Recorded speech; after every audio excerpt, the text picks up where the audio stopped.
E agora nós estamos tratando desses 400 anos de novo, que é o período, né, que Deus cessa através do ministério profético. Deus cessa de falar e Deus cessou de falar no ministério profético e depois vai falar novamente em outra importantíssima ocasião, que talvez é a mais importante de todas, da forma como Deus vai falar.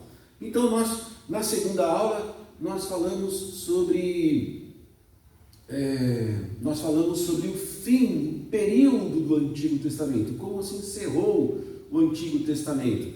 Nós falamos dos cativeiros, dos pós-cativeiros, dos profetas que profetizaram durante o pós-cativeiro, que foi Ageu, Malaquias e Zacarias, Ageu, Zacarias e Malaquias, na ordem correta. Falamos sobre a visão que Daniel teve. Lembra que a gente falou dos 4 reinos e falamos principalmente do reino grego? Os irmãos estão lembrados dessa parte? Amém, amém? Estão lembrados, né? Vou fazer umas perguntas aí, quero ver. Então, irmãos, falamos dos 4 animais que Daniel teve a visão. Daniel participou, ou ele foi testemunha ocular, né, de 2 grandes reinos, que foi do babilônico, que ele foi levado como prisioneiro, foi levado como cativo. Depois ele presenciou o reino Medo e Persa na sua ascensão, lá quando ele interpretou a escritura que estava na parede, quando a mão escreveu, né? A mão escreveu, o dedo escreveu lá, né? E Menemene Tekel Farsim, pesado foste na balança, achado em falta, e caiu o rei naquela mesma noite, o rei babilônico, e levantou-se os médios e os persas. Visão do segundo animal que Daniel teve.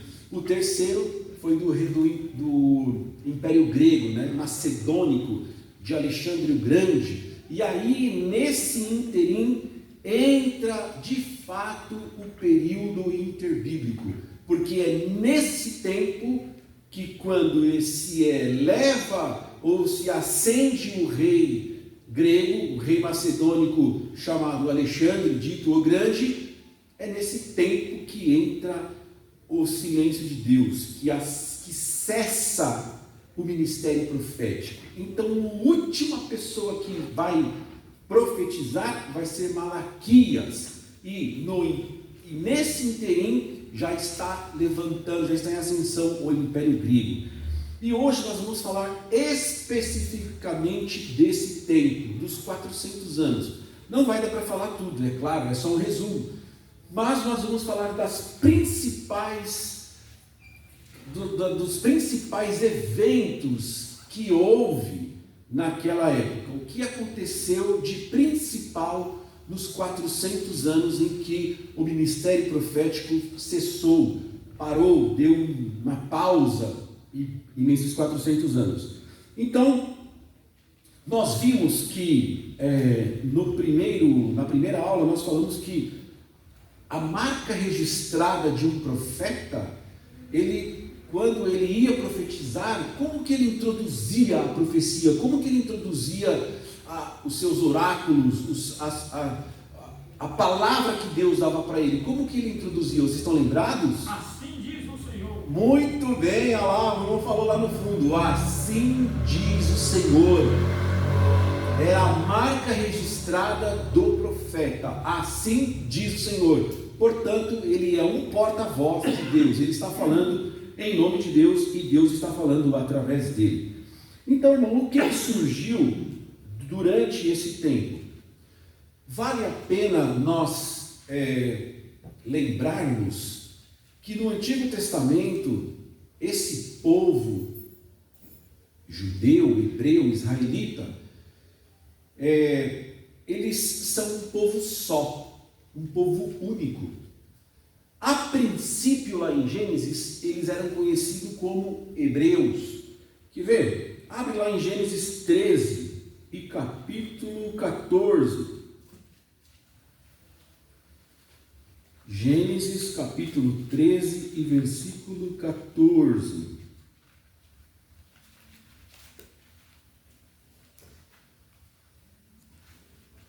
Desculpa, é 14 e 13, ao contrário. Gênesis 14, 13. Está escrito assim: então veio um que escapara e o contou a Abrão, o hebreu. Olha aí. Aqui está falando sobre a guerra de 4 reis contra 5. O rei que da Laomer, né? E aqui, no relato, nós já vimos aqui a identidade desse povo nascendo. Hebreu, né? Abraão. Quem era Abraão? Abrão, o hebreu. E Abrão sendo hebreu, a identidade dele está dito aí no capítulo 14, versículo 13. E sabemos que alguns estudiosos dizem que hebreu é porque ele descendeu de Éber, e quer dizer aquele que atravessou, que saiu de uma ponta, foi para outra e atravessou. Então nós temos aí esse estilo de se chamar, o jeito de se chamar o povo descendente de Abraão, o hebreu. Nós vamos ver que lá em Êxodo também, já quando o povo descendente de Abraão já estava numeroso, os estrangeiros chamavam eles assim. Veja lá em Êxodo capítulo 1, versículo 15. Êxodo 1 e 15. E o rei do Egito falou às parteiras das hebreias. Olha aí, o rei do Egito estava falando para as parteiras das hebreias. E disse no versículo 16: quando ajudardes no parto as hebreias. Então veja, os estrangeiros já identificavam aquele povo descendente de Abraão como povo hebreu, né? Como povo hebreu. Lá na frente, quando a nação já está consolidada, quando a nação já é nação de fato, que vem 1 Samuel, eu acho que eu notei, 1 Samuel capítulo 4 e 6, nós vamos ver também que quando a nação está consolidada, os outros estrangeiros também já chamam esse povo de hebreu. Lá em 1 Samuel 4 e 6. E os filisteus, ouvindo a voz de júbilo, disseram: que voz de tão grande júbilo é esta no arraial dos hebreus? Então veja, os estrangeiros conheciam aquele povo como hebreu. Então veja, povo hebreu. Também esse povo é conhecido como povo israelita. Por que ele é chamado de israelita também? Nós vamos ver lá em Gênesis capítulo... Nós vamos ver lá em Gênesis capítulo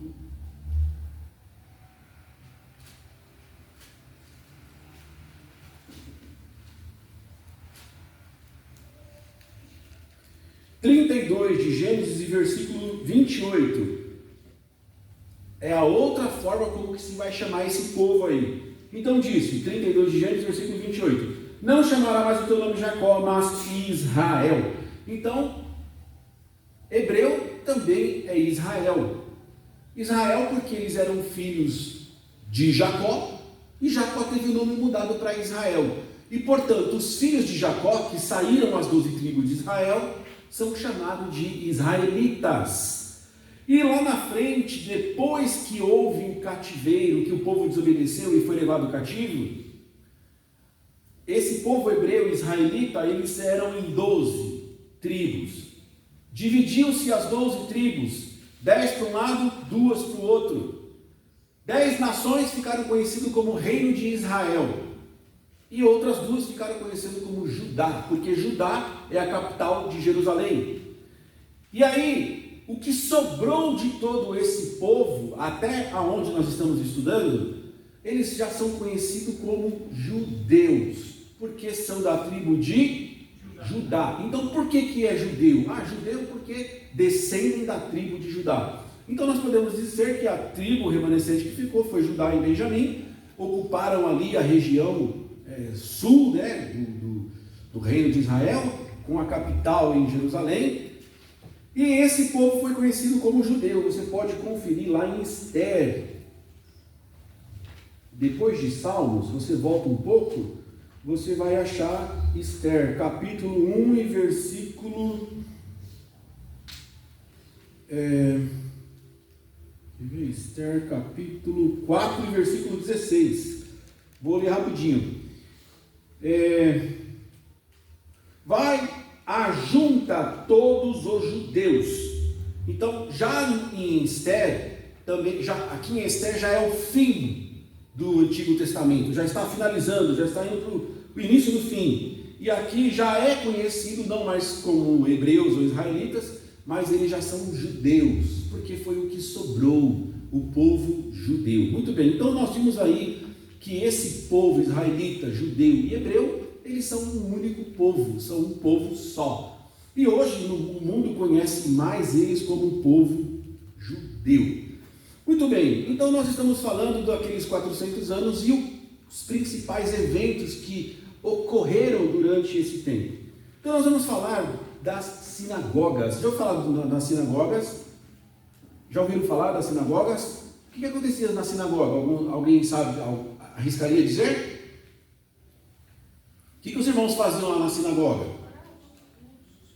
Muito bem, professora Marta, estudos, lia, falava e explanavam os textos e oravam, né? Então as sinagogas, elas surgiram no tempo do cativeiro, que eles estavam fora da sua terra natal, pela ausência do templo. Como eles estavam geograficamente distante do lugar que eles moravam, eles tinham que ter um meio para se reunir, para falar, para relembrar, para ler os textos sagrados. E esse lugar são as sinagogas. E esse costume de criar sinagogas, que também eram nas casas, né? Você vai começar a assimilar muita coisa agora do Novo Testamento, que também eram as casas, as pessoas se reuniam para falar. E começou a multiplicar o número de sinagogas. Aonde houvesse um povo judeu, eles criavam uma sinagoga. Porque aquilo já era cultural deles. Nós não temos o templo, nós estamos fora da nossa terra, então nós vamos ter uma sinagoga. E aí, quando eles retornam do cativeiro, que eles estão lá em Jerusalém, eles começam a criar sinagogas também. Começa a criar em vários lugares. Para você ter ideia, na época de Jesus, havia aproximadamente só em Jerusalém umas 350 sinagogas. Olha o tanto que tinha de sinagogas. E nós vamos ver, querendo Deus, se Deus permitir, na próxima aula, qual que vai ser o objetivo dessa estrutura toda acontecendo durante esses 400 anos. Então, esse primeiro evento, que nós podemos assim dizer, as sinagogas, eles foram criados durante o tempo do cativeiro e não parou de ser criado mesmo tempo depois. O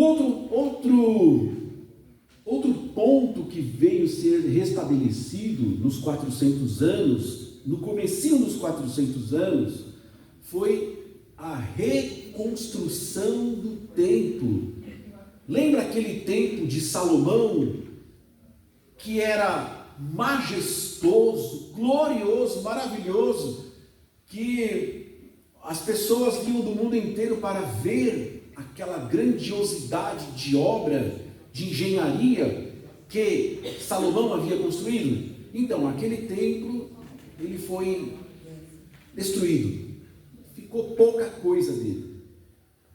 E depois, os judeus que estavam retornando para a sua pátria, eles estavam com seu coração querendo voltar à adoração a Deus no templo. Então eles vão começar a reedificar o templo. E isso acontece com Esdras, Neemias, Zorobabel. E aí eles vão ser os executores para que a estrutura desse templo volte a acontecer. E aí eles começam a construir o templo. E esse templo que eles vão construir, esse templo não tem aquela glória, aquela majestade. Por exemplo, no tempo de Salomão, quando ele terminou a oração de consagrar o templo, o que foi que aconteceu no Santo dos Santos? O que aconteceu? Deus apareceu. Deus apareceu de que forma? Como? Fumaça. E qual é o nome que a gente chama? A Shekinah de Deus. A gente não tem no meio pentecostal, hoje vai ser a Shekinah de Deus. A Shekinah de Deus, isto é, a expressão máxima da glória de Deus manifestada. Então a Shekinah de Deus, daquela que apareceu lá no monte, apareceu no templo de Salomão, mas não apareceu no templo de Zorobabel. A glória de Deus foi. Então, mas esse templo que Zorobabel, Esdras, Neemias, eles vão trabalhar nas suas estruturas, tanto na estrutura física quanto na estrutura espiritual do povo, esse templo aí, ele tem uma particularidade. Vamos ver qual que é? Ageu, abre sua Bíblia lá em Ageu, já no finalzinho lá, para você achar Ageu, você acha Malaquias, Zacarias e volta para Ageu. Ageu capítulo, vamos ver Ageu capítulo 2. A glória da segunda casa, isso mesmo.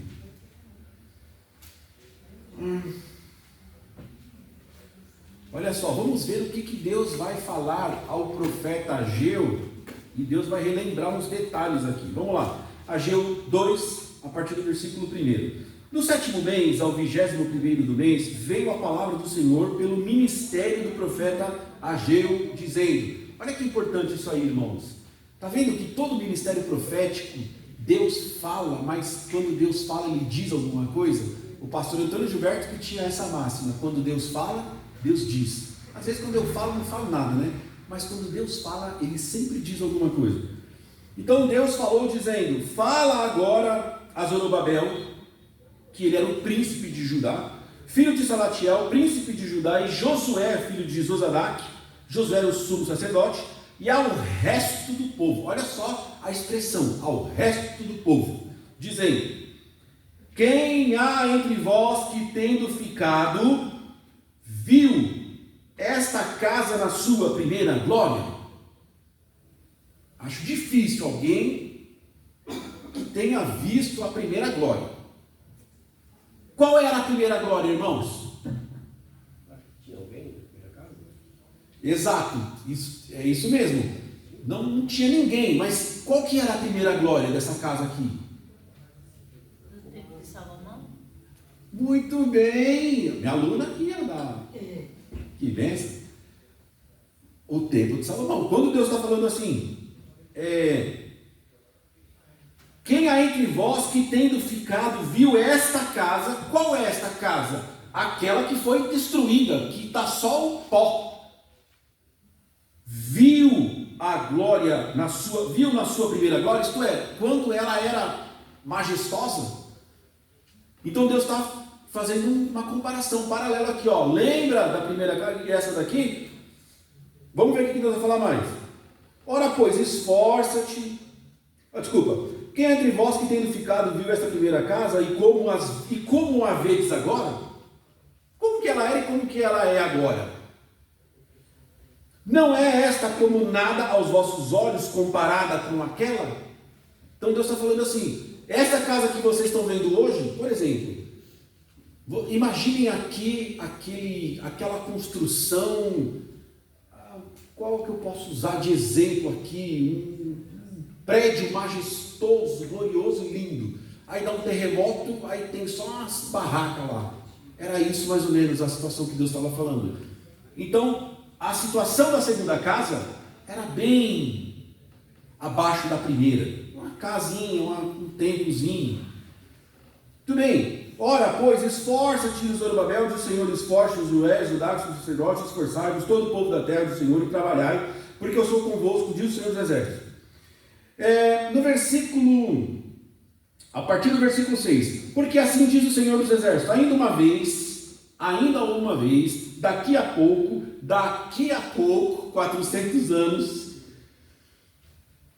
daqui a pouco farei tremer céus, terra, o mar e a terra seca, e farei tremer todas as nações e virá o desejado de todas as nações. Algumas versões omitem ou trocou esse texto aí, está aí outra coisa, mas não tem o desejado de todas as nações. Mas na Ark tem. Virá o desejado de todas as nações e encherei esta casa de glória, diz o Senhor dos Exércitos. Então veja, Deus está prometendo que esta casa que está sendo desprezível, digamos assim, não desprezível, mas simples, não chama tanto atenção, uma casa básica, não tem tantas maravilhas, mas Deus está prometendo que esta casa ela se encherá de glória. Minha prata e meu é o ouro, diz o Senhor dos Exércitos. Por quê? Porque na casa do templo de Salomão, tudo era de ouro, de prata, de tudo. Aqui, os recursos eram mais restritos. Um pouquinho de ouro, um pouquinho de prata. E no versículo 9, Deus está dizendo, e a glória desta última casa será maior do que a primeira. Veja que Deus está falando da glória e não da aparência. E aí nós já vamos começar a deslumbrar. Você vai fazendo um paralelo aí, puxa, Deus está falando isso, por que será? A glória dessa última casa será maior do que a primeira, diz o Senhor dos Exércitos, e neste lugar darei a paz. Darei a paz, diz o Senhor dos Exércitos. Então Deus está fazendo uma promessa para um lugar que eles estão olhando que a aparência é ruim. Um lugar, mas Deus está dizendo que a glória daquele lugar será maior que o primeiro. Então, segundo ponto, a reconstrução do templo. Nós vamos retomar isso aqui, querendo Deus, na próxima aula. Muito bem, então a reconstrução do templo também acontece durante esse período de 400 anos. Durante esse período também surgem, dentre os judeus, aquele resto, como nós lemos aqui, esse pouco povo que sobrou, eles vão se dividir em 4 frentes, digamos assim, de entendimento religioso. Vão surgir nesse tempo aí os fariseus, os saduceus, os essênios e os zelotes. São 4 seitas. Podemos dizer 4 seitas? Podemos dizer assim que são 4 denominações. Por exemplo, nós somos pentecostais hoje, né?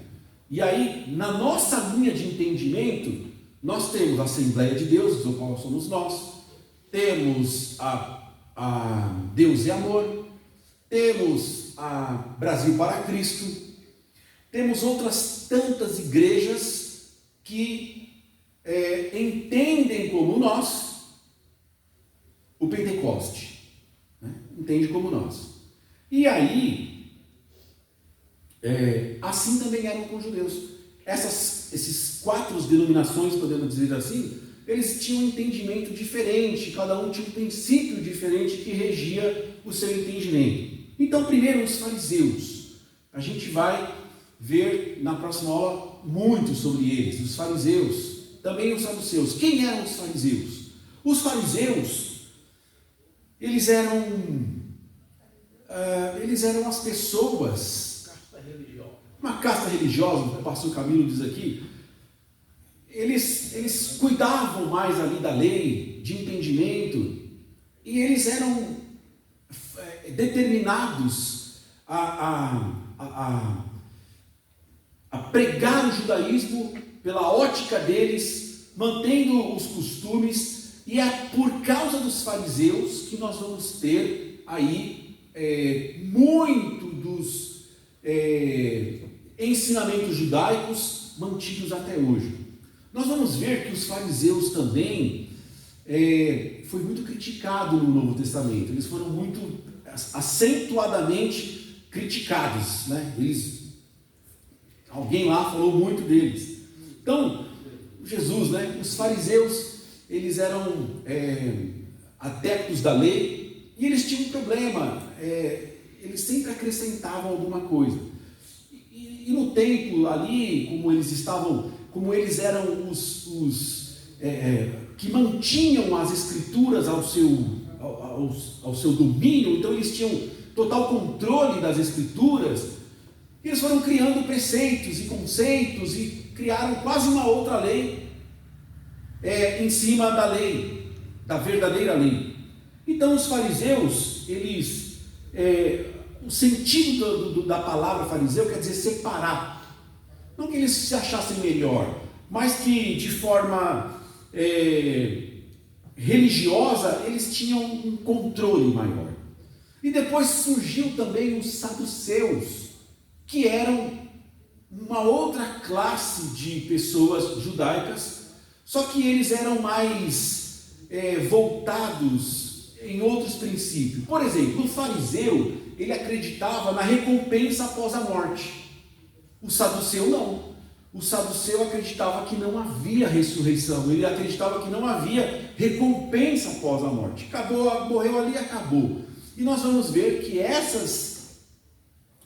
que mesmo Jesus criticando muito os fariseus, Jesus concordava em muitas coisas com eles também. Então surgiam aí os fariseus, também os saduceus, e os saduceus, eles eram as pessoas mais assim financeiramente, com um poder aquisitivo melhor, e eles estavam muito dentro da política, né? Eles tinham tráfico, né? Acesso, eles transitavam pela política de forma mais aberta, e nós vamos ver lá na frente que eles eram os sacerdotes, que eles estavam na frente de muitas coisas, do sinédrio, né? Os saduceus. E depois vem uma outra classe que é chamada de os essênios. Essa Bíblia não fala muito deles, dos essênios, mas tem alguns traços do Novo Testamento que nós vamos ver sobre esse tipo de pessoa. Quem que eram os essênios?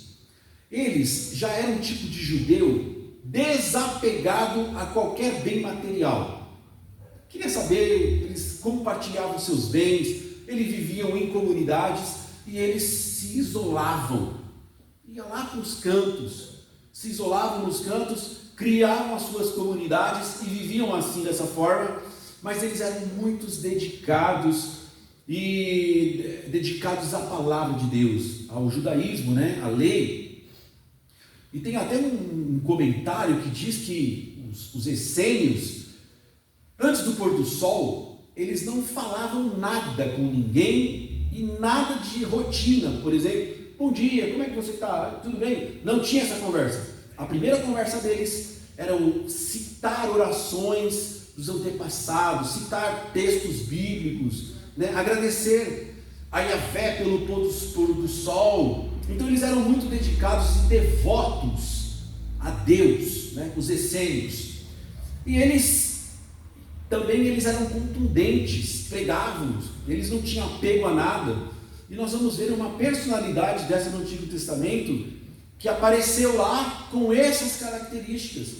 E uma das características dos essênios, sabe qual que era? Era rituais de purificação. Banhar-se, batizar-se.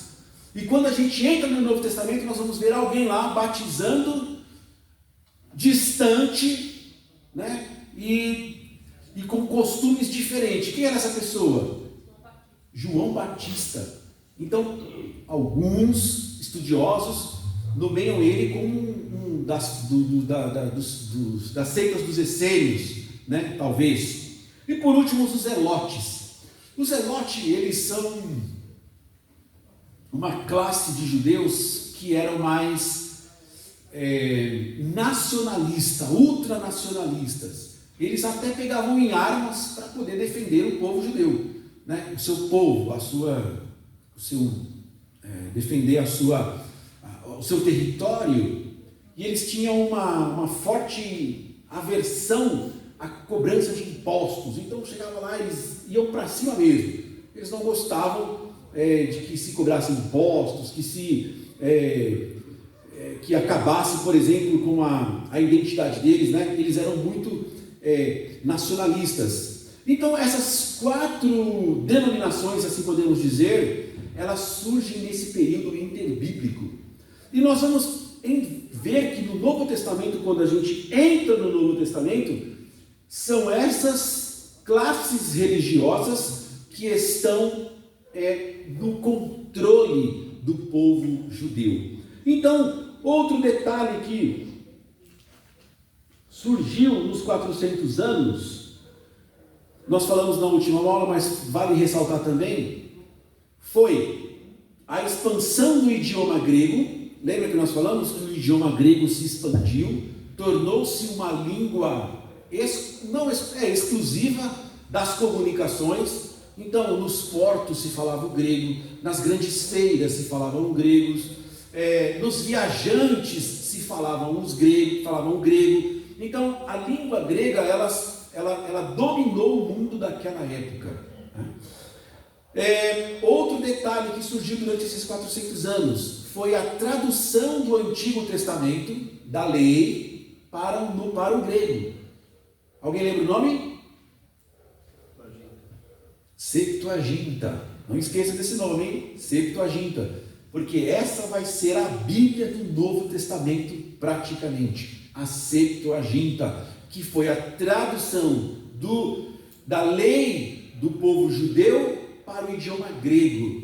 Veja que uma escritura restrita, ela passa a ser agora pública, aberta, difundida pelas nações e pelos povos. E nós vamos ver que muitos crentes do Novo Testamento, eles, quando chegaram à palavra de Deus, eles já tinham conhecimento do Deus de Israel. Como? Através da Septuaginta. Lembram lá do eunuco etíope, lá no caminho de Gaza? E aí, ele está lendo um texto.